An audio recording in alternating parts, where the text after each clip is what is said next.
नमस्कार दोस्तों, एजुकेशन 24 में आपका स्वागत है। दोस्तों आज का वीडियो आप सबके लिए बहुत ही खास होने वाला है, क्योंकि आज के इस वीडियो में आपको बीए फर्स्ट ईयर के फर्स्ट सेमेस्टर में आपका सब्जेक्ट है पॉलिटिकल साइंस यानी कि राजनीति विज्ञान। उसके अंदर कौन कौन से क्वेश्चन आने वाले हैं, इस वीडियो के अंदर आपको आने वाले क्वेश्चन के बारे में बताऊंगा। तो आप इस वीडियो को पूरा अंत तक जरूर देखिएगा, क्योंकि इस वीडियो से आपको बहुत कुछ सीखने को मिलेगा जो कि बीए एग्जाम में काम करेगा। तो इस देर न करते हुए वीडियो को शुरू करते हैं। और बीए फर्स्ट ईयर के फर्स्ट सेमेस्टर में आपका सब्जेक्ट है पॉलिटिकल साइंस यानी कि राजनीति विज्ञान। उसके अंदर जो भी क्वेश्चन आने वाले हैं उन आने वाले क्वेश्चन के बारे में जानते हैं। दोस्तों आगे बढ़ने से पहले मैं आपको एक बात बता दूं कि इस वीडियो के अंदर आपको लघु उत्तर प्रश्न और दीर्घ उत्तर प्रश्न दोनों तरह के प्रश्नों के बारे में बताऊंगा।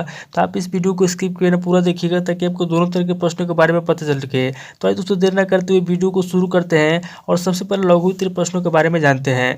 यहाँ पे दोस्तों लघु उत्तर प्रश्नों में पहले प्रश्न की बात की जाए तो यहाँ पे दोस्तों आपका पहला प्रश्न दिया हुआ है, भीष्म के अनुसार राजधर्म का महत्व बताइए।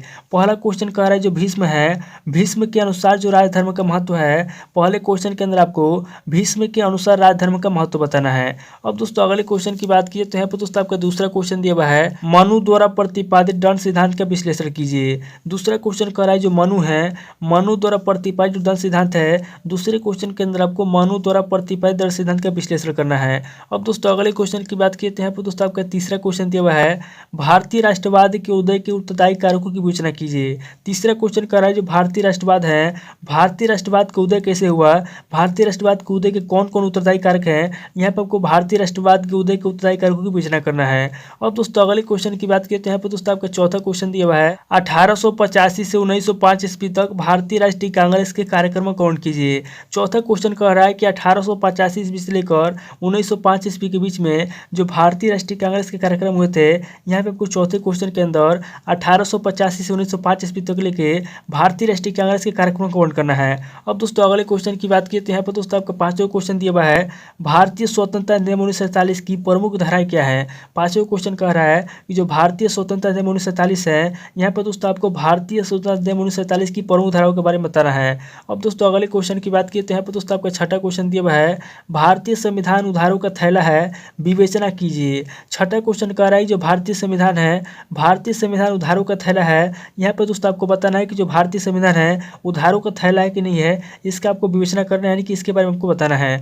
अब दोस्तों अगले क्वेश्चन की बात किए तो यहाँ पर दोस्तों आपका सातवां क्वेश्चन दिया हुआ है, मौलिक अधिकारों का अर्थ समझाइए तथा इनका महत्व बताइए। सातवां क्वेश्चन कह रहा है जो मौलिक अधिकार हैं, सातवें क्वेश्चन के अंदर आपको मौलिक अधिकारों का अर्थ समझाना है, यानी कि मौलिक अधिकार का क्या अर्थ होता है। सबसे पहले आपको मौलिक अधिकार का अर्थ बताना है, उसके बाद इसका महत्व बताना है, यानी कि इसका अधिकार का अर्थ बताना है और आगे दोस्तों इसका महत्व बताना है कि मौलिक अधिकार का क्या महत्व होता है। अब दोस्तों अगले क्वेश्चन की बात की तो यहाँ पर दोस्तों आपका आठवां क्वेश्चन दिया हुआ है, भारतीय संविधान में वर्णित संवैधानिक उपचारों का अधिकार बताइए। आठवां क्वेश्चन कह रहा है जो भारतीय संविधान है, भारतीय संविधान में वर्णित जो संवैधानिक उपचार है, आठवें क्वेश्चन के अंदर आपको भारतीय संविधान में वर्णित संवैधानिक उपचारों का अधिकार बताना है। अब दोस्तों अगले क्वेश्चन की बात की तो यहाँ पर दोस्तों आपका नवा क्वेश्चन दिया हुआ है, शोषण के विरुद्ध अधिकार अनुच्छेद 23 और 24 का वर्णन कीजिए।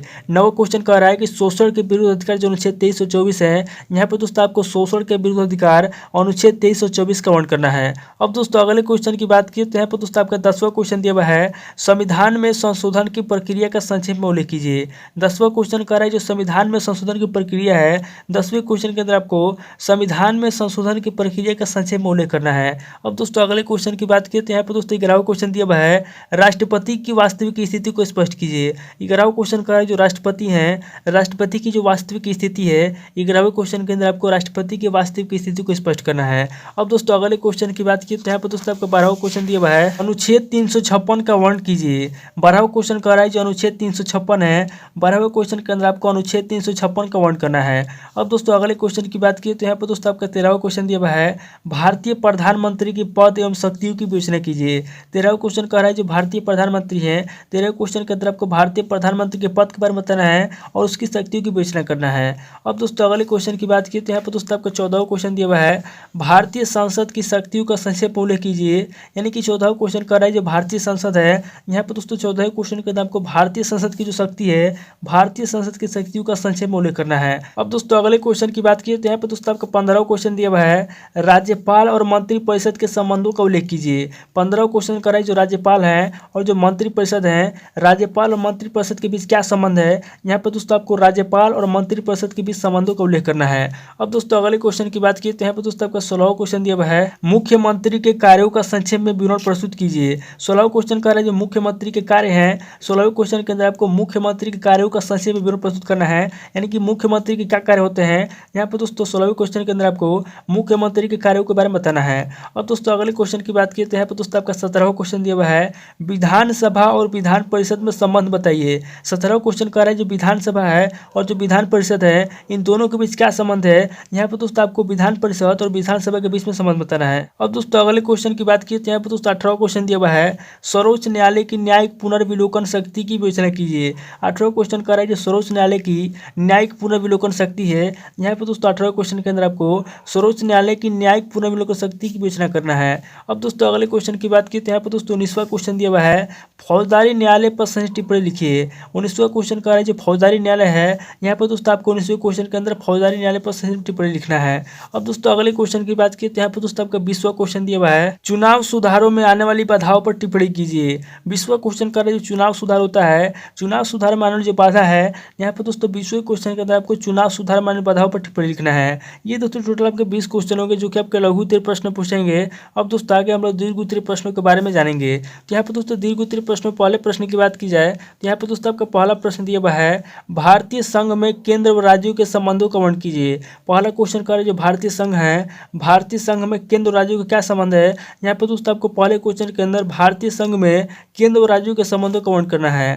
अब दोस्तों अगले क्वेश्चन की बात की तो यहाँ पर दोस्तों आपका दूसरा क्वेश्चन दिया हुआ है, उच्च न्यायालय के संगठन व कार्यों का परीक्षण कीजिए। दूसरा क्वेश्चन कर रहा है जो उच्च न्यायालय है, दूसरे क्वेश्चन के अंदर आपको उच्च न्यायालय के संगठन के बारे में बताना है और कार्यों का परीक्षण करना है। अब दोस्तों अगले क्वेश्चन की बात की तो यहाँ पर दोस्तों आपका तीसरा क्वेश्चन दिया हुआ है, भारत के सर्वोच्च न्यायालय के संगठन तथा अधिकार क्षेत्र का वर्णन कीजिए। तीसरा क्वेश्चन कर रहा है जो भारत का सर्वोच्च न्यायालय है, यहाँ पर दोस्तों आपको भारत के सर्वोच्च न्यायालय के संगठन के बारे में बताना है और उसके अधिकार क्षेत्र का वर्णन करना है। अब दोस्तों अगले क्वेश्चन की बात की तो यहाँ पर दोस्तों आपका चौथा क्वेश्चन दिया हुआ है, विधान परिषद की रचना एवं कार्यों की विवेचना कीजिए। यहाँ पर दोस्तों आपका चौथा क्वेश्चन कर रहा है जो विधान परिषद है, यहाँ पर दोस्तों आपको विधान परिषद की रचना के बारे में बताना है और उसके क्या क्या कार्य हैं उसके कार्यों की विवेचना करना है। अब दोस्तों अगले क्वेश्चन की बात की तो यहाँ पर दोस्तों आपका पांचवा क्वेश्चन दिया हुआ है, मुख्यमंत्री राज्य सरकार तथा राजनीति का बिंदु है, इसकी समीक्षा कीजिए। पांचवा क्वेश्चन कर रहा है जो मुख्यमंत्री है, मुख्यमंत्री राज्य सरकार तथा राजनीति का बिंदु है, इसकी दोस्तों समीक्षा करना है, यानी कि इसके बारे में आपको बताना है।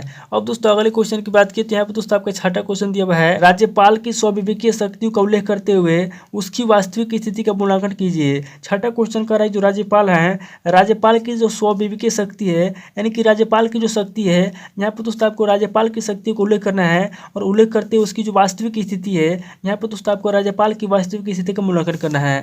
अब दोस्तों अगले क्वेश्चन की बात की तो यहाँ पर दोस्तों आपका सातवां क्वेश्चन दिया हुआ है, भारतीय लोकसभा के संगठन कार्य अधिकार एवं महत्व पर प्रकाश डालिए। सातवां क्वेश्चन कर रही है भारतीय लोकसभा है, यहाँ पे दोस्तों आपको भारतीय लोकसभा के संगठन के बारे में बताना है, कार्यों के बारे में बताना है, अधिकार के बारे में बताना है और उसके महत्व पर प्रकाश डालना है।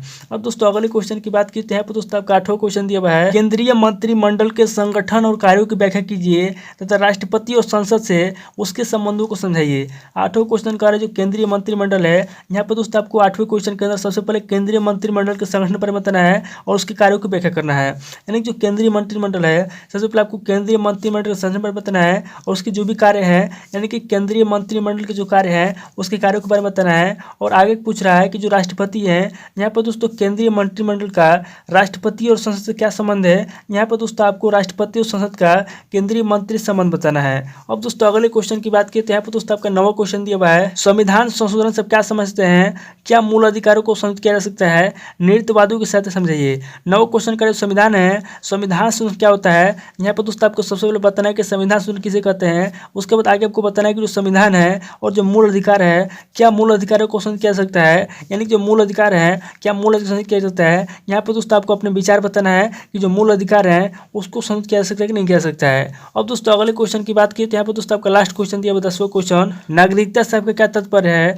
नागरिकता कैसे प्राप्त होती है और किस प्रकार विलुप्त हो जाती है। 10वां क्वेश्चन का नागरिकता है, नागरिकता से आप क्या समझते हैं, यानी कि यहाँ आपको सबसे नागरिकता के बारे में बताया कि नागरिकता क्या होता है। उसके बाद आगे आपको बताना है कि जो नागरिकता होता है, नागरिकता कैसे प्राप्त होता है और लास्ट में आपको बताना है कि नागरिकता किस प्रकार विलुप्त हो जाता है। ये दोस्तों टोटल आपके 10 क्वेश्चन होंगे जो कि आपके दीर्घ उत्तरीय प्रश्न पूछेंगे। दोस्तों इस वीडियो के अंदर मैंने आपको लघु उत्तरीय प्रश्न, दीर्घ उत्तरीय प्रश्न, दोनों तरह के प्रश्नों के बारे में बता दिया। आप इन दोनों तरह के प्रश्नों को नोट कर लीजिए और किसी किताब से सीरीज मिला करके याद कर लीजिए। दोस्तों आज इस वीडियो को मैं पे स्किप करता हूँ, मिलता है आपसे एक वीडियो में। अगर आपको वीडियो अच्छा लगा तो वीडियो को लाइक कीजिए, शेयर कीजिए और कमेंट करके बताइए कि आपको नेक्स्ट वीडियो किस टॉपिक के ऊपर चाहिए। थैंक यू दोस्तों।